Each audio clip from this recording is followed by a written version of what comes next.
my little ice cubes, and welcome, welcome, welcome. It's I, your big only sis, Calla Nevermelt, and I decided to try something a little different this time around, since I have been trying to get this channel to be more of a type of channel. Granted, I've been thinking of doing the manga reviews, still working on whether I should or shouldn't, but I figured since the next season of Dandadan is supposed to be in 2027, if I recall correctly, I decided I might want to do other anime reviews. That way I don't just leave this channel barren. Granted, I am doing my best to start a community here, especially with the Digimon community, with playing a Digimon Time Stranger, which I am absolutely enjoying. And I do plan on playing Digimon Cyber Sleuth in the future. I will be hopefully getting that during my birthday, which will be next March. But anyway, with that being said though, like I said, I wanted to try something a bit unique, a bit different, and I'm going to tell you honest with you, I am a filthy casual, or pleb, when it comes to the whole Digimon shtick. Mind you, I do know a decent amount, from adventures all the way to basically the 7 Dark Lords, and kinda sorta Frontier, but only like maybe 3 episodes at best. However, though, after that, I know next to nothing. And also, Digimon Time Stranger is my very first Digimon game, which I'm kinda glad because it's a great introduction back into the series. However, though, my knowledge is not as infinite as a bigger Digimon YouTuber, but, we all start somewhere or something like that. Anyway. So, I at least wanted to give Digimon Beatbeak the time of day because, honestly, I was curious and also it's pretty good. Now, I have heard some people say that it's not good, only because of the whole, slow burn. And honestly, I don't think there's anything wrong with an anime taking its time to get to the magnum opus, because not every single anime, or anything for that matter, needs to start with episode 1, guns a-blazing. Don't get me wrong, Dandadan did a great job, Chainsaw Man did a great job, and several other anime did a fantastic job with hitting the ground running. But some anime, and anything else for that matter, needs to have that nice slow burn before it gets to that big epic moment. Case in point, One Piece didn't start off with guns blazing in episode 1, and depending on who you ask, you get different ideas of when it became, I guess you'd say, peak, when it started to become good. But anyway, kinda coming back to the main topic here, I think this is doing a good job for what it's doing. It's a nice slow burn, and in all fairness, the latest episode was damn good. If anything, this might be the so far anyway, the best episode, again, so far, because I absolutely enjoyed this, I guess you could say, two-parter. So, what you need to know about Digimon Beatbeak is, in this universe, this timeline, whatever, Digimon come from this kind of a machine, android, AI thingamajig that looks like a Tamagotchi or something, and you're supposed to, use it, it helps you, it's supposed to help you, but the main character, Tomoro, I believe that's how you say his name, has what is called the main character plot-itis stuff, where his e-pulse, that's the life force energy, his e-pulse is potent. He has a lot of it, aka, how could you tell he's the main character? So sadly, he kinda destroys by mistake any and all machines. And well, all you need to really know is episode 1, his bro tries to save him from a bunch of Hyena-mon, only for his bro to air quote die, but by die I mean get his e-pulse, aka his soul, sucked out by the Hyena-mon, and I am certain there are going to be a lot of wholesome ideas when it comes to Lilithmon, Ancient Woolmon, Lady Devimon, Renamon, Valkyriemon, Junimon, Venusmon, and any other Digi-waifu. I'm certain there's going to be nothing but wholesome ideas and wholesome artwork of them consuming the e-books from their trainer.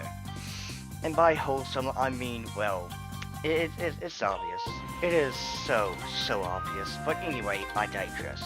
So, that's kind of the idea. This world, there's e-pulse, Digimon need to feed up a bit in order to not only live, but also get stronger. And of course, Tomoro has the highest amount due to him being the main character. Also, he is known as a glitch, to which he kind of sympathizes with some of the Digimon, because, well, they are known as glitches, and, well, you got that whole we're not so different type thing. And in one of the episodes, he learns about Ohana, aka family, which was pretty sweet. But these two episodes is kind of what I wanted to start off with. So, last episode, or last episode rather,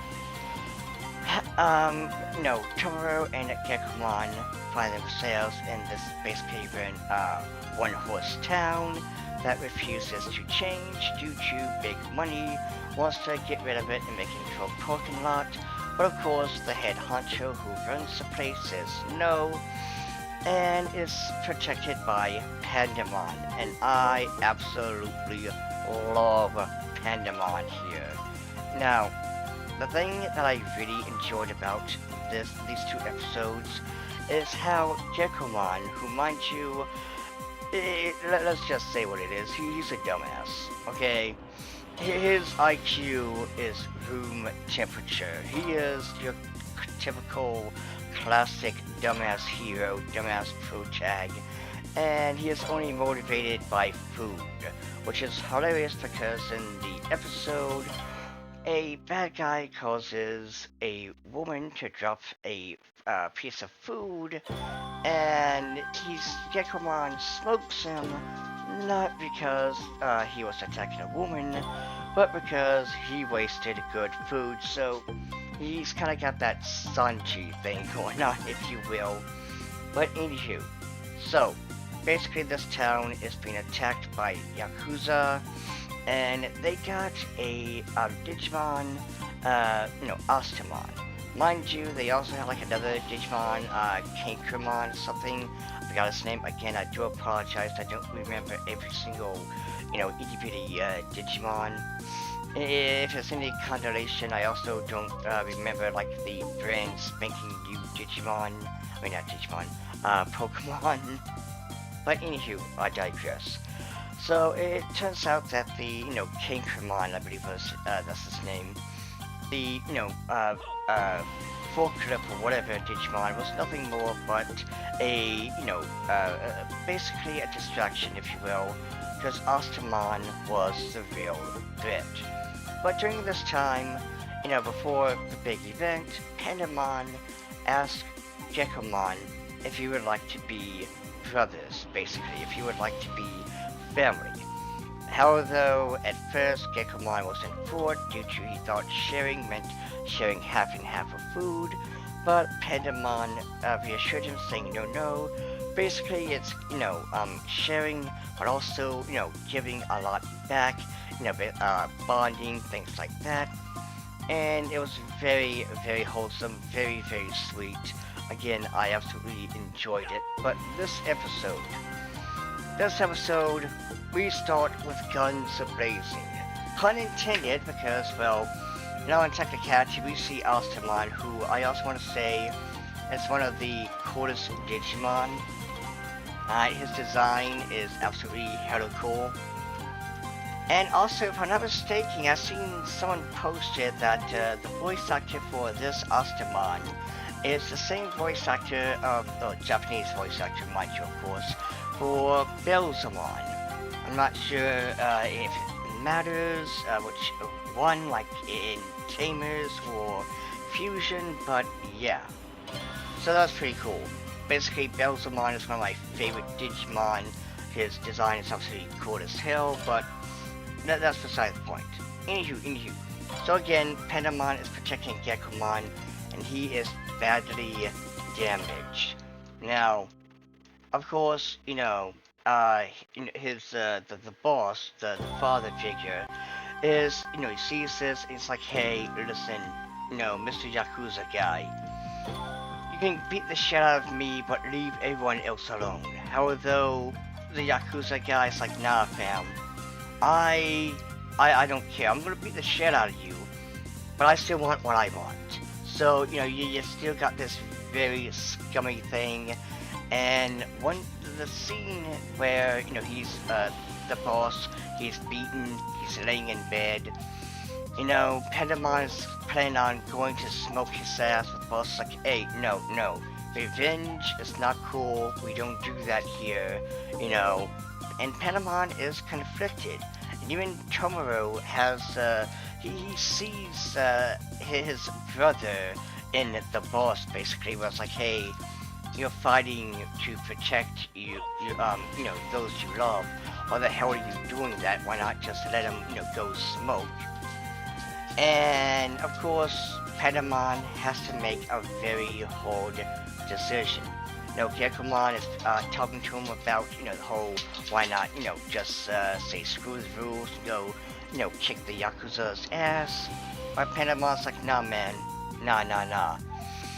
The boss, his word is law. What he says is the law. It is what it is. He can't bend it, and he respects that. And I love that with Pandamon, where he wants to protect his family.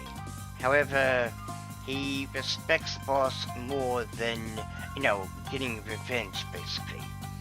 And so, Tomoro as well as Reina, which, by the way, I just want to say, I love their designs. Reina's, I think I'm saying her name right. Her design is absolutely amazing. Her clothes, her, color scheme, everything just all fantastic. 10 out of 10. And don't get me wrong, Tomoro and everyone else's designs are pretty cool too. They really did a great job with making these characters, stand out and look absolutely incredible. I love it. But anywho, so, they're like, hey, listen, how about we go, and I forgot what the other kid's name was, but they go with them. It's like, hey, how about we go smoke the, Asamon and Yakuza, since, hey, we're not part of the Ohana. So they go, and Pandamon is basically waiting for them. To which, Gekomon's like, yo, dude, what about the whole, his word is law? And Pandamon's like, hey, and I loved this scene, because he gave his jacket back to the boss to symbolize that, he knows what he's doing is wrong, and this is against the boss's orders. So he is basically disrespecting, so in order to, I guess you could say, have a loophole, it's like, hey, I know you won't consider me family anymore, but I want to do this to protect you and everyone in this village. And I'm not gonna lie, the last episode, you're thinking red flags, right? The classic anime trope of, red character speaks and red flags, meaning he's going to die. And so you're kind of, you're concerned. You're like, oh crap, is this what's going to happen? And so, as, the Yakuza in Astamon, or basically at the, I guess, apartment or whatever, they're, just chatting about business as usual. And then Astamon, he notices, they're being watched. So, they're, basically surprise attack, if you will. And I just love how the Yakuza boss is like, hey, no fighting in here. Like, dude, what the hell? Or no shooting in here, sorry. So, so Ostermon's like, okay, fine, I just, go into the, I believe it's the mirror world, that's what I want to use anyway. And you see that they're in this, wild, digital world where they get to go all out. And you have Ostermon, again, he is just so cool in this. He's, guns blazing. And it got like the Bat Digimon, I forgot his name. But, the Bat Digimon's trying to use Paralyzed Echo, doesn't do squat. You got Wolvermon using her, attack as well. And also, I just want to point out, I I am looking forward to the furries that will basically treat Wolvermon the same way they treated Venomon. Like, I know that's what's gonna happen. But anyway, I digress. So, Asumon, again, uses his attack, shooting, laser beams down, raining down, Pandamon's, deflecting the bullets, all that is absolutely epic. Then Wolvermon comes in, saves Gekomon, and, basically Asumon has her in his sights, and because, of course, just like in every one of these, shows and whatever, there's never that they get hit. I mean, yeah, sure, like, when the time comes for it, they get hit, Wolvermon and the Bat Digimon guy gets hit. But then, Gekomon gets slinged towards Asumon. And so Asumon's like, oh shit, you wanna attack me? Dodge. And, well, not really dodge, but block. But nah, Gekomon, and what I love about this is Gekomon's getting smarter. Usually it's just, attack and that's that. But now he's kind of like Luffy from One Piece, where at first it was just, punch good and keep punching until, opponent gets knocked out. But, just like Luffy, Gekomon knows he can't just punch good and hope for the best. He's gotta strategize. So he uses his tongue to basically trip Astamon in mid-air, kick the gun, and this scene was absolutely awesome. Because you see Pandamon with a damn, the gun, the Glock. And so, you got this scene where you think he's about to get smoked. Nah, Asamon's like, nah. Here's what we're gonna do. You're gonna give me, my gun back, or I'm going to stomp on Gekomon. And so, Gekomon's like, nah, don't do it, dude, don't do it. Siblings, Ohana, all that good shit. But Pandamon's like, nah, you know what? Here, have the gun. And this scene, this seems like some JoJo shit too, right? So JoJo's Bizarre Adventure. Because, Asumon, of course, he's the bad guy. He's not going to keep his word. So he has the gun pointed right at Gekomon. And it's like, hey, nah. And Pandamon's like, yo, you said you weren't going to do it. But, Asumon's like, nah, dude, I'm the bad guy. I'm going to screw him up. I'm going to shoot him. Only for it to backfire. But we do cut away to basically see that, we see who the mold is, who's giving, the people advice on who and where to attack, and I forgot what the dude's name is, but he's there with his Digimon. He takes the ID card, sees who it is, and basically we see his Digimon, who again is going to be popular in the furry community. He smoked the other guy on the motorcycle, so they got like a lead going on. But anywho, we then cut back to the main event. We cut back to the A plot, where Astamon has Gekomon under his foot, and is gonna just, shoot Pandamon until the gun explodes. And it's because my boy Pandamon shoved his claws into the barrel of the gun, making it clog. And again, it just reminds me of something you would see in JoJo's Bizarre Adventure, where, it is like, oh, you're expecting, this to be the end or whatever. How are they going to get out of this, scenario? And it's like this bullshit no jutsu type deal. and I love it. And as soon as the gun explodes, Pandamon jumps in and smokes Ostermon. And I gotta say, it does kind of suck because Ostermon, I kind of wanted him to, stay around, kind of be a threat, because again, his design is just cool, but sadly is what it is. Pandamon puts his entire life into that punch, into that vibe check, giving his life to save his family. And again, you're thinking red flags. You're thinking this is the end. He is going to die. Goodbye, Pandamon. You did the thing that Leomon is known for, but nah. Gekomon jumps in, gives him basically some of his e-cults, as explained by the other guy. Again, I forgot what the other guy's name is. I do apologize.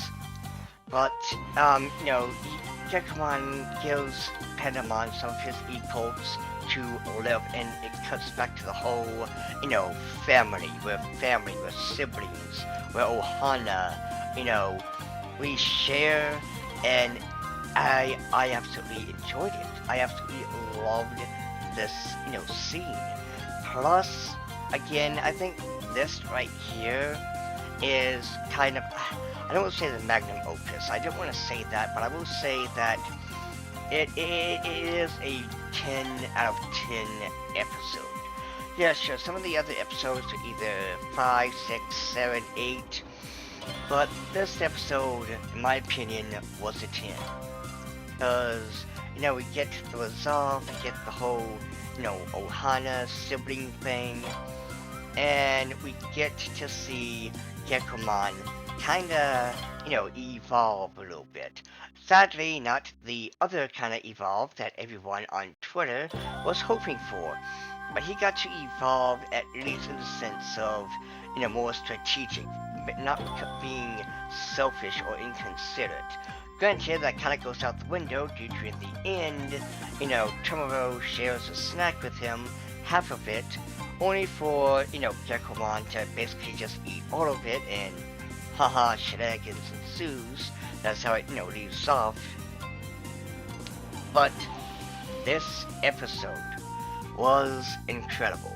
I enjoyed it. I give it, again, if I did rankings, I would say a 9 out of 10. And chat, I highly recommend you check out Digimon Beatbeak 2. It is something that is worth your time. You should, check it out. And please, by all means, subscribe, follow me on, not just Twitter, but here on YouTube, Twitch, and even Blue Sky. And other than that, next week, we're going to get, I guess, the bare necessities.